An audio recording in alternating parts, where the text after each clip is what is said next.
Welcome to Cassette Clinics, the ideal case presentations in surgery, medicine and obstetrics. This is the first case presentation in the series of cassette clinics in obstetrics and gynecology, prepared by Dr. Mrs. Swati Vaidya of Karnataka Health Institute, Ghataprabha. A normal antenatal case. A 25 years old third gravida, Padma Patil, housewife by occupation from Sangli, has come for antenatal checkup with history of 8.5 months amenorrhea with no complaints. Menstrual history, menarche at 13 years of age. What is menarche? Menarche is the appearance of first menstruation which occurs usually between 12 to 16 years. It marks the beginning of the reproductive age of the woman. Continue. Her menstrual cycles were regular 3 to 4 days every 30 days with moderate, mildly painful flow. Is normal menstruation painless or painful? Menstruation in ovular cycles is mildly painful but will not decapacitate a woman from her routine work. In anovular cycles, it is painless. How is the normal menstrual blood?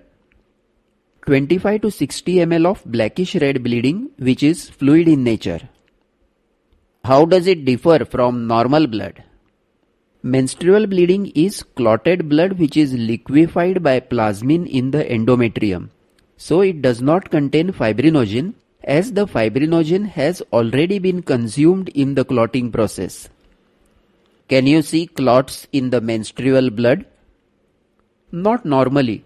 Presence of clots in menstrual blood indicates excessive bleeding where endometrial plasmin is not sufficient to liquefy it. Proceed. Her first day of last menstrual period, that is LMP, was on 3rd April 2008. So her expected date of delivery is on 10th January 2009. How did you calculate the expected date of delivery? By Naegele's rule, that is, add 7 days to the first day of the last menstrual period and add 9 calendar months, provided that her previous menstrual cycles were regular and of 28 days. But if the patient has long menstrual cycles, then add the number of days which are more than 28 days to the date obtained. And if the cycles are short, then subtract the number of days less than 28 days. And if the cycles are irregular, then count the extra days in each cycle for last 6 months and add the average number of extra days per month to the LMP. Suppose the patient does not remember the date of her last menstrual period. In that case, I will try to correlate the history of last menses with some festival if she can remember. Or in late pregnancy, I will ask the time of appearance of quickening which appears around 20 to 22 weeks in primigravidas and around 18 weeks in multigravidas. But it will not be possible to predict the accurate date clinically. What is quickening? Quickening is the perception of fetal movement by the mother. What is its significance? Its first appearance is a rough guide to the age of the fetus. Subsequently, it is an indication to the mother that the fetus is alive. If quickening stops, it suggests fetal death. Right, proceed. Obstetric history, married 6 years back. She is gravida 3, para 2, living children 2, no abortion. That is G3, P2, L2, A0. Can you explain this terminology and how you have arrived at it? Sir, GPLA states in short the present obstetrical status of the patient. G stands for gravida, that is number of pregnancies including the present one irrespective of their duration and result.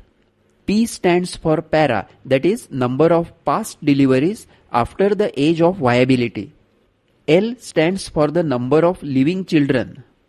And A stands for the number of abortions, that is termination of pregnancies before the age of viability.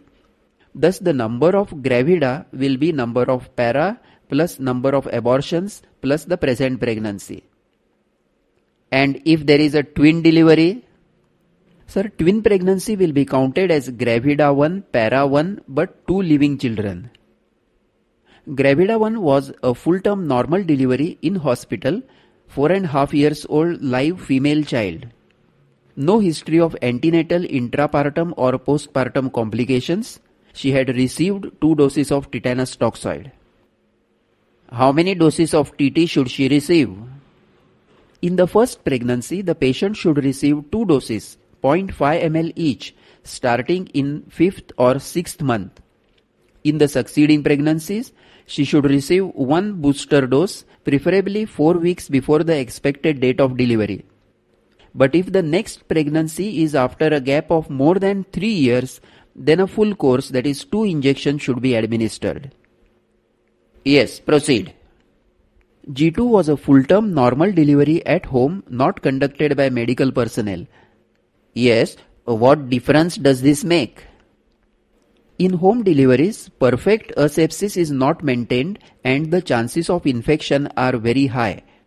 Particularly, there is high incidence of neonatal tetanus due to unsterile instruments used for cutting the umbilical cord. Past history, there is no history of diabetes, hypertension or history suggestive of tuberculosis and rheumatic fever. Why have you asked these histories? To know or to rule out the presence of medical diseases which are likely to affect the course of the pregnancy, or the pregnancy may change the course of the disease. For example, a diabetic mother will have higher incidence of preterm deliveries and macrosomia, while pregnancy itself is diabetogenic and will aggravate the disease. To give another example, if a pregnant woman is found to be hypertensive, then it will be important to know whether she had hypertension prior to pregnancy or whether it is pregnancy induced. Yes, proceed. Family history, there is no history of diabetes or hypertension in the family, no history of pregnancy-induced hypertension or twins in the family. Is pregnancy-induced hypertension a familial disorder? Yes, sir. History of PIH in patient's mother or sister increases the incidence of PIH in the patient as it is transmitted as an autosomal recessive trait. Personal history, no history of consuming alcohol or tobacco. Why did you ask that? Alcohol and tobacco increase the incidence of IUGR. On examination, the patient is averagely built and nourished. Height is 152 centimeters. Is the height normal? Yes, sir. By Indian standards, a height of 148 centimeters or more is considered as normal, while less than 148 centimeters is considered as a short stature. What is the significance? Short-statured females may have generalized contracted pelvis, which will obstruct normal vaginal delivery. So one should be suspicious about the obstetrical value of the pelvis in short-statured females. Proceed. The patient's weight is 52 kg. What is the normal weight gain during pregnancy? The total weight gain is 11 to 12 kg. In the first trimester, there is no significant weight gain, or the weight may even be reduced due to morning sickness. From the 4th month, the weight increases on an average by 0.5 kg per week. Abnormal weight gain is associated with PET due to fluid and water retention, while poor weight gain is associated with IUGR. The pulse is 80 per minute, regular, good volume. Blood pressure is 110 by 70 millimeters of mercury in the right upper arm with patient in 15 degrees left lateral tilt. Why have you taken the blood pressure in left lateral tilt? Sir, to avoid supine hypotension.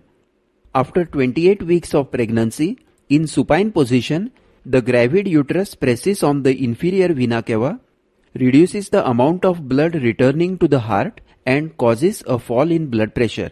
So, if duration of pregnancy is more than 28 weeks, I will record the blood pressure in left lateral tilt.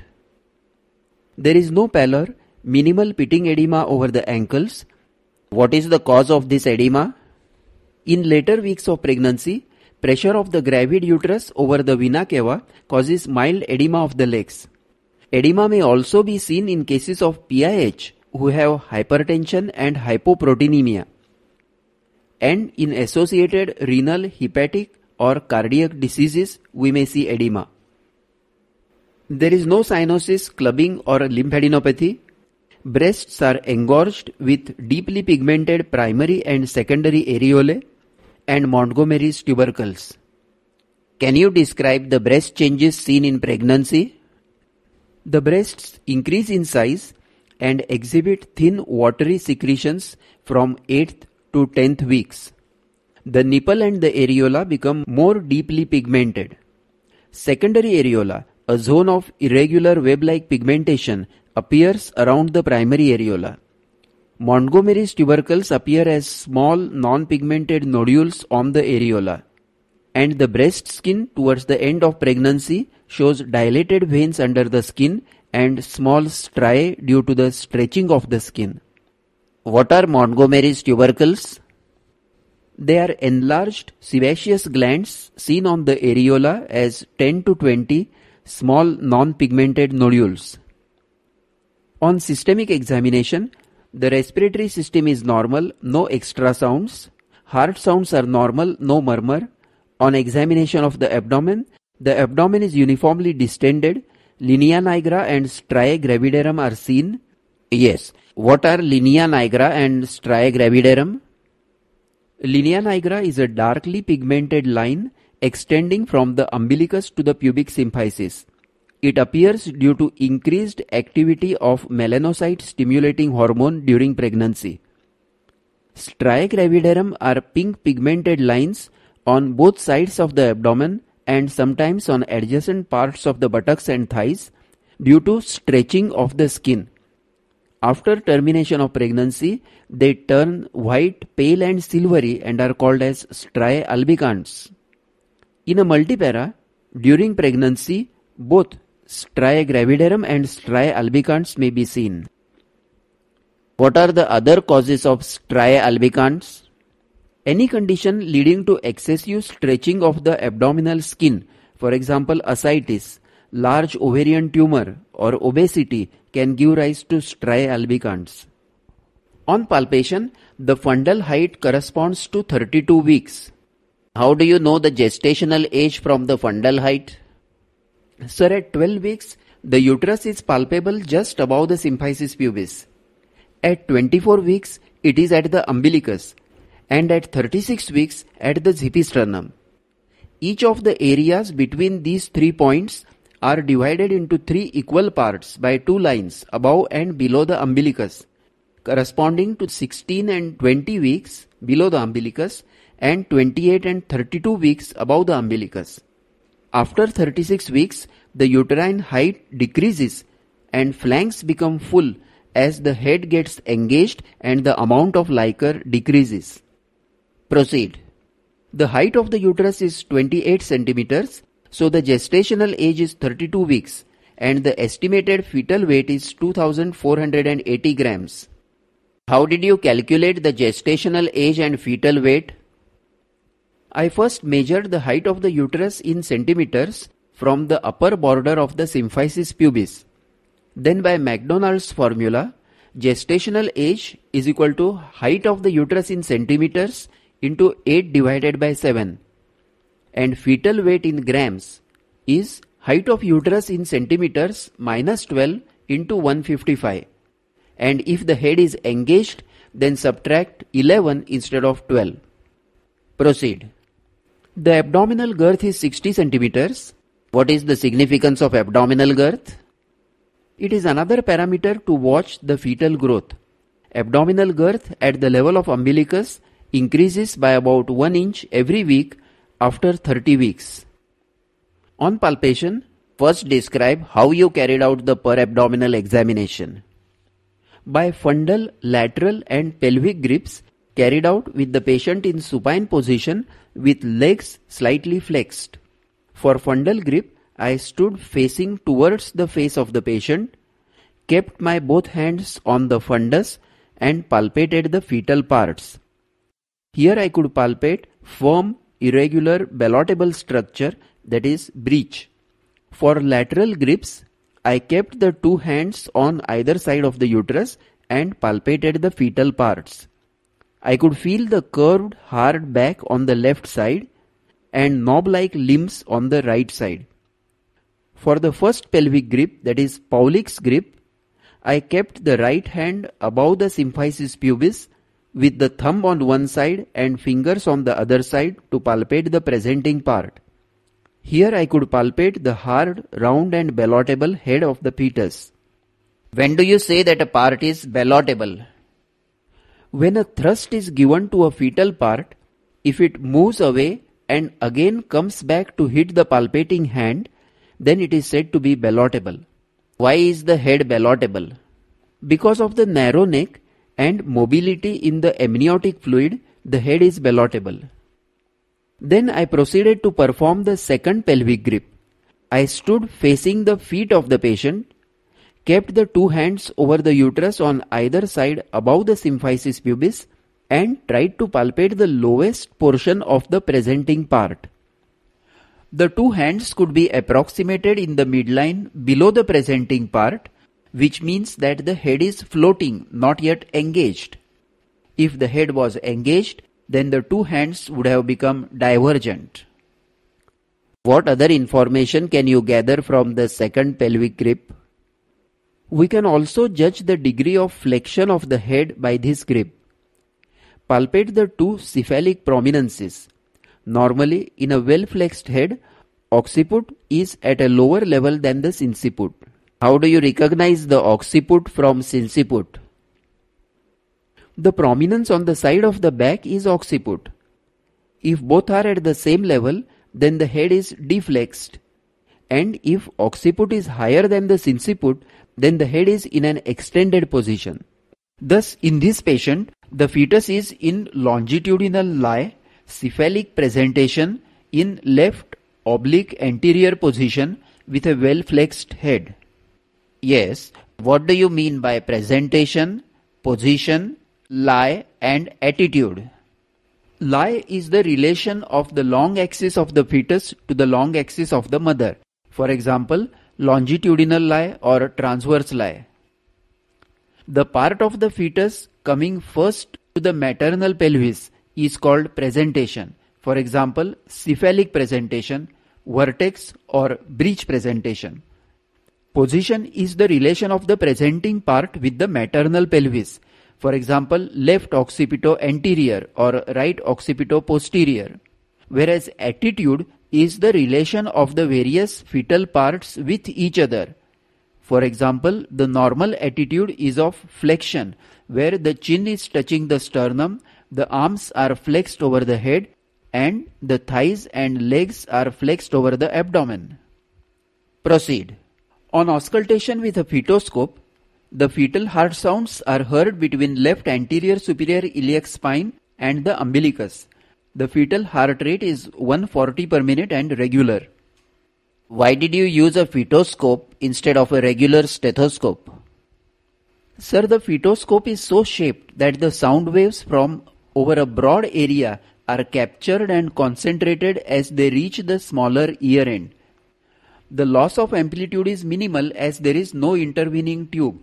The sound waves reach the ear directly. And an additional advantage is of bone conduction via the mastoid process, as some sound waves are conducted by the body of the funnel directly to the mastoid process. Where should you auscultate for the fetal heart sounds? The fetal heart sounds are best heard over anterior shoulder of the fetus. Normally, in the left or right anterior oblique positions, they are heard at a point midway between the anterior superior iliac spine and the umbilicus on the corresponding side, while in posterior positions, they are best heard in the flanks. How do you locate the anterior shoulder? Palpate the head and the back. The first prominence above the head on the side of the back is the anterior shoulder. In which conditions are the fetal heart sounds heard above the umbilicus? Breech, transverse lie, and hydrocephalus. How will you differentiate between uterine scuffle and fetal heart sounds? Uterine scuffle is heard as a humming sound corresponding to the maternal pulse, while FHS are sharp tapping sounds not corresponding to the maternal pulse. What does the uterine scuffle represent? Increased vascularity of the uterus during pregnancy gives rise to uterine scuffle due to the passage of blood through dilated uterine arteries. Is it a definite sign of pregnancy? No sir, it may also be heard over a large fibroid of uterus if it is vascular, but FHS is a definite sign of pregnancy. In which conditions are the FHS not heard in spite of the patient being pregnant?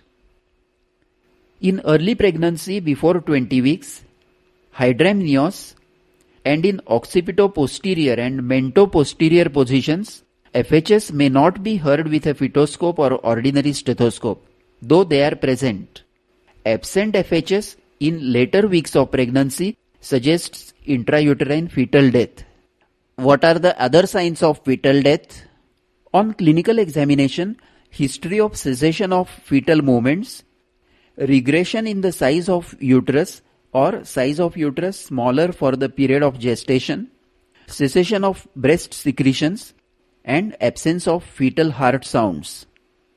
On X-ray examination, Roberts sign, that is gas in the great vessels and heart, which appears within 2 hours of fetal death, Spalding's sign, that is overlapping of skull bones on one another, halo sign due to collapsed skull bones, Ball's sign due to abnormal flexion of the spine, and demonstration of constant position of the fetus in 2 successive X-rays. On ultrasound examination, absent cardiac movements, lack of all fetal movements during a 10-minute observation, and later collapsed cranial bones and oligohydramnios. So what is your diagnosis? Third gravida with 32 weeks pregnancy with longitudinal lie, cephalic presentation in left occipito anterior, that is V1 position. What is V1? That is a terminology used for describing the positions of the vertex with occiput as the denominator. Thus V1 means left occipito anterior, V2 means right occipito anterior, V3 means right occipito posterior, and V4 means left occipito posterior. Now tell me, how do you clinically diagnose pregnancy? In the first trimester, the patient will have history of amenorrhea and morning sickness. On examination, breast changes are seen from the 8th week. There is fullness and engorgement of the breasts with darkening of the areola, and colostrum is seen from the 3rd month. Per abdomen, uterus is not felt. On per speculum examination, there is bluish congestion of the vaginal mucosa, that is Jackmamer's sign, and congested blue cervix, that is Chadwick's sign. On per vaginal examination, uterus is enlarged and soft after 6 weeks, about the size of an orange at 8 weeks, and about the size of fetal head at 12 weeks. Between 6 and 10 weeks, the uterus is felt as separate from the cervix due to the softening of the isthmus, that is Hagar's sign, and pulsations of the uterine arteries are felt in the lateral fornices, that is Palmer's sign. Now in the second trimester, the patient will give history of amenorrhea, palpable uterus, and history of quickening, which starts around 18 to 20 weeks. The breasts show secondary areola, dilated veins, and colostrum after 20 weeks. The abdomen shows linea nigra. Uterus is palpable, its height corresponding to the period of gestation. Internal ballotment is felt after 16 weeks. External ballotment appears after 20 weeks. Fetal heart sounds can be auscultated after 20 weeks onwards. And fetal parts can be felt, and fetal movements are felt after 24 weeks. In the third trimester, there is history of amenorrhea with enlarging uterus, quickening, plus slight discomfort and breathlessness. The breast signs are more prominent. Abdomen shows striae gravidarum. Uterus is palpable above the umbilicus. Fetal parts and movements are distinctly felt, and on auscultation, fetal heart sounds and phonic scuffle can be heard. What are considered as the definite signs of pregnancy? Presence of fetal heart sounds, demonstration of fetal shadow on X-ray, and demonstration of fetus on ultrasonography. Tell me, when can the earliest detection of pregnancy be done? Sir, clinically pregnancy can be detected on PV examination after 6 weeks. With conventional immunological pregnancy tests, it can be detected 2 to 3 days after the missed period. And on ultrasonography with vaginal probe, the decidual changes after conception can be detected in the 4th week, that is before the missed period. In a routine ultrasound scan, white gestational ring is seen in the 5th week, fetal pole and yolk sac in the 6th week, and cardiac pulsation in the 7th week. What is the principle of immunological pregnancy tests? Antiserum, that is anti-HCG, is first mixed with the patient's urine. If the patient is pregnant, the urine contains HCG, which will neutralize the antiserum. Now latex particles coated with HCG are added to this mixture. In a pregnant patient, there will be no agglutination as the anti-HCG is already consumed, while agglutination indicates a negative pregnancy test. How will you manage this case? I will investigate her blood for hemoglobin, blood group and RH. Why do you want to know the blood group of the patient? Mainly to find out whether the mother is RH negative. Because if the mother is RH negative and the father is RH positive, then proper precautions will have to be taken to prevent RH isoimmunization. What is RH isoimmunization? If a Rh negative woman is carrying a Rh positive fetus, at least some fetal cells will enter the maternal circulation due to feto-maternal hemorrhage that occurs during delivery or any manipulative procedure. The Rh antigen in these cells will stimulate the reticuloendothelial cells of the mother to produce Rh antibodies. These antibodies will affect Rh positive fetuses in the subsequent pregnancies by causing hemolysis. How will such a patient present clinically?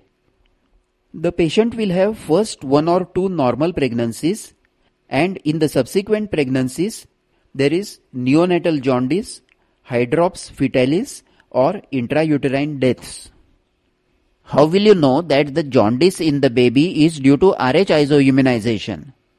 By doing direct Coombs test on the baby's blood, which will detect RBCs coated with anti-D. How will you treat the neonatal jaundice? By giving barbiturates to enhance microenzyme production in the liver, phototherapy with ultraviolet light to cause photooxidation of indirect bilirubin, and if serum bilirubin exceeds 20 mg%, then exchange transfusion. Can you diagnose Rh isoimmunization antenatally? Yes, sir. The blood groups of the father and mother should be tested. If there is a chance of Rh isoimmunization having occurred, indirect Coombs test is performed on the mother's blood. A titer of 1:8 or more is considered as significant.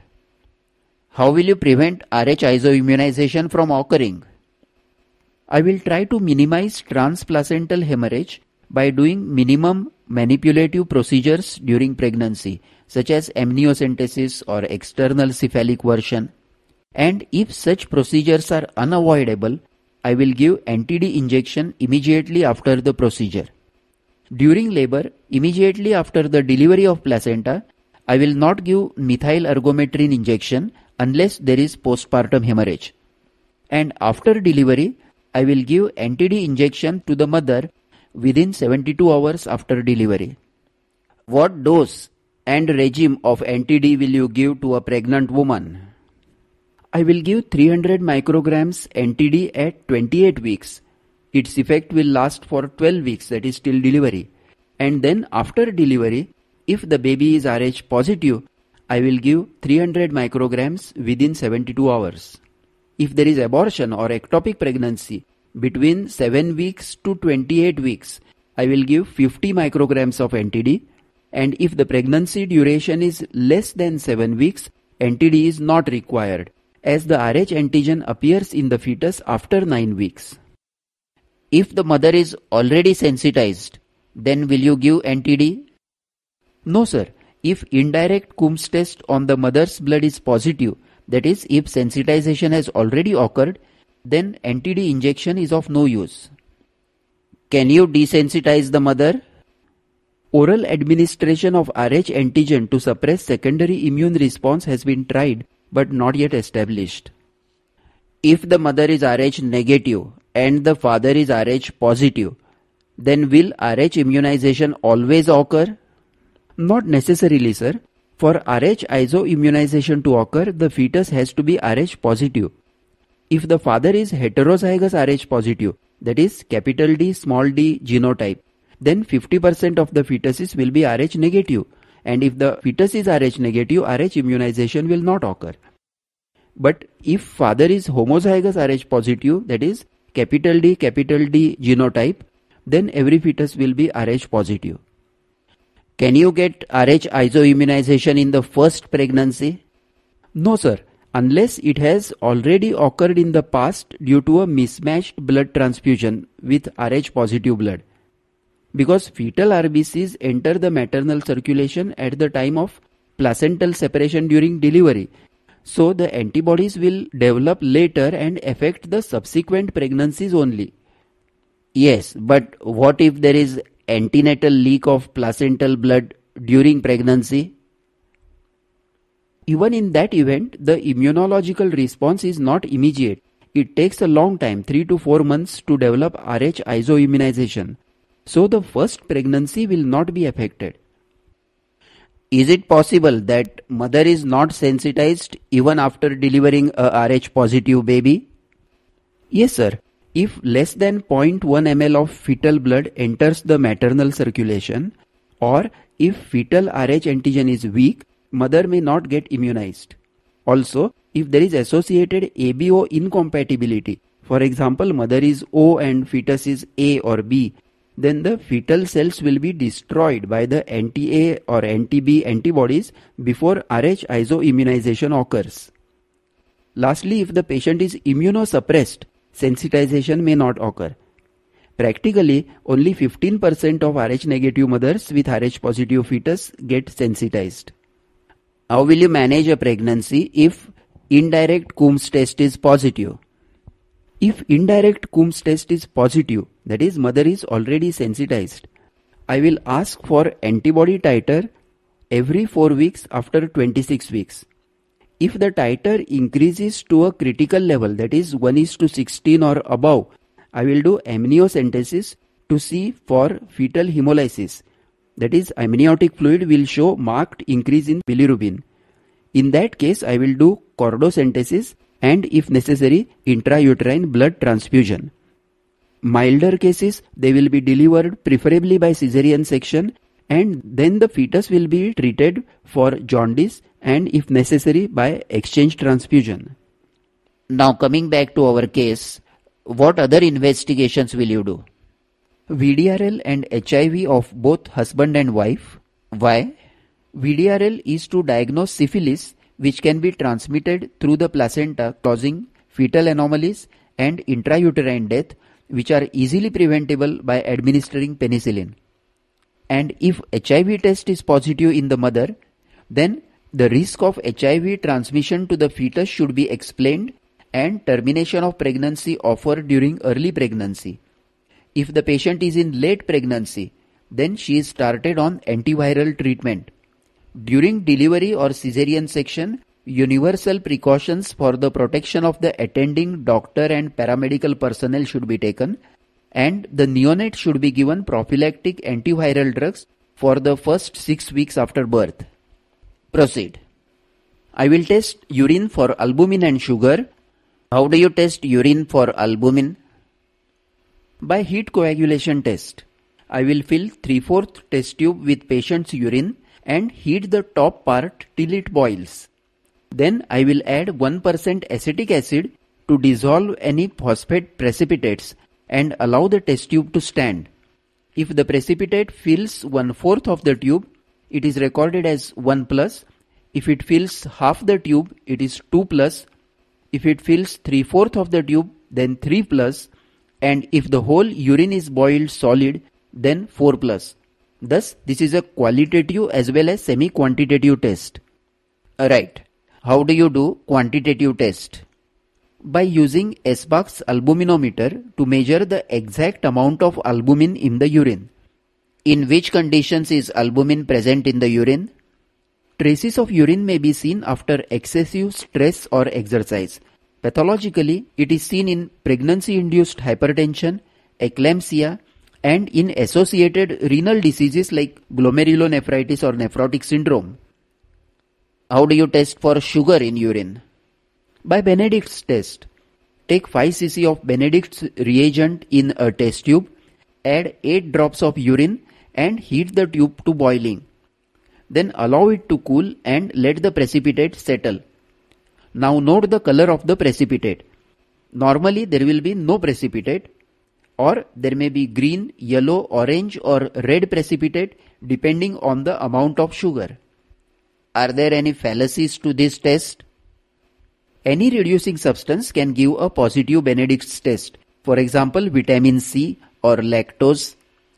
This can be differentiated by using glucose sticks. Also, sugar may be present without diabetes if there is low renal threshold and in intestinal glycosuria. Alright, now what advice will you give to this patient? I will advise her to come for regular antenatal checkup every 15 days till 36 weeks and then every week till the onset of labor. Why do you want her to come every 15 days? Because she is nearing term. I will advise antenatal checkup every month till 28 weeks, then every 15 days till 36 weeks and then every week till term. Proceed.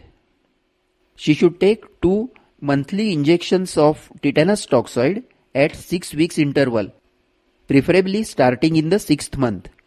I will advise her well-balanced food with about 10 grams of proteins extra in the form of milk, cereals, eggs or meat. Also, she should take plenty of fresh green vegetables with supplements of iron and folic acid, 200 milligrams of ferrous sulfate and 100 milligrams of folic acid every day. Is it necessary to give this supplement routinely to every patient? Yes, sir. Average Indian diet contains 20 to 22 milligrams of elemental iron, which is sufficient for a non-pregnant woman, but that does not meet the increased requirements during pregnancy. Also, hemoglobin percentage of most of our patients is less than normal. Hence, it is necessary to supplement iron to every pregnant patient. Correction of folic acid deficiency reduces the incidence of pregnancy-induced hypertension, eclampsia and accidental hemorrhage. So, folic acid also should be prescribed routinely. What else will you advise?